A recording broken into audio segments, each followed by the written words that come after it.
முன்னாள் உச்சநீதிமன்ற நீதியரசரை மாண்புமிகு உள்துறை அமைச்சர் என்னன்னு விமர்சிக்கிறார். நக்சல்னு சொல்லுகிறார். ஒரு உள்துறை அமைச்சர் தன்னுடைய பொறுப்பை மறந்து ஒரு முன்னாள் நீதியரசரை பத்தி அபாண்டமா பேசியிருக்கிறார். அவங்களால தீவிரவாதத்தை ஒழிக்க முடியல.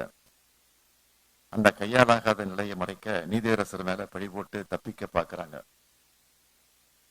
ஒன்றிய பாஜக அரசு இப்ப என்ன செஞ்சுக்கிட்டு இருக்கு? அரசியல் எதிரிகளை பழிவாங்க புலனாய்வு அமைப்புகளை பயன்படுத்திக்கிட்டு இருக்கு. தன்னாட்சி அமைப்புகளை பாஜகவின் துணை அமைப்புகளா மாத்திக்கிட்டு இருக்கு.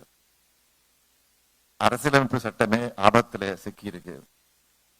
இந்த சூழல்ல இந்தியாவோட அடிப்படை கொள்கைகளான மதச்சார்பின்மை, கூட்டாட்சி தத்துவம், சமூக நீதி, வேற்றுமையில் ஒற்றுமை ஆகியவற்றை நம்பிக்கை கொண்ட ஒருத்தரா இன்றைக்கு அவர் நமக்கு கிடைத்திருக்கிறார். நாம முன்னேற்கக்கூடிய கடமை. ஆனா பாஜகவோட தமிழ்நாட்டுக்கும் தமிழ்நாட்டு மக்களுக்கும் எதிரான அத்தனை நடவடிக்கைகளையும் செஞ்சுட்டு தமிழர் என்ற முகமுடியை அணிஞ்சு ஆதரவு கேட்கிறாங்க. இதெல்லாம் ரொம்ப பழைய இருக்கு. தனி மனிதர்களை விட தத்துவங்கள் தான் அரசியலை வழிநடத்தும். தனி மனிதர்கள் என்பவர்கள் வெறும் பிம்பங்கள் தான்.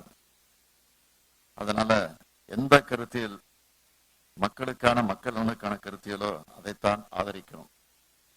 எனவே சட்ட ரீதியாகவும் மனித உரிமைகளுக்காகவும் போராடின, வாதாடின, தீர்ப்பு வழங்கின மாண்புமை சுதர்சன் ரெட்டி அவர்கள் இந்திய ஜனநாயகத்தை காக்க, நாடாளுமன்ற மரபுகளை காக்க, மக்களாட்சியை காக்க, அரசியலமைப்பை காக்க குடியரசு துணைத் தலைவராக வெற்றி பெற்று வரணும்னு வாழ்த்தி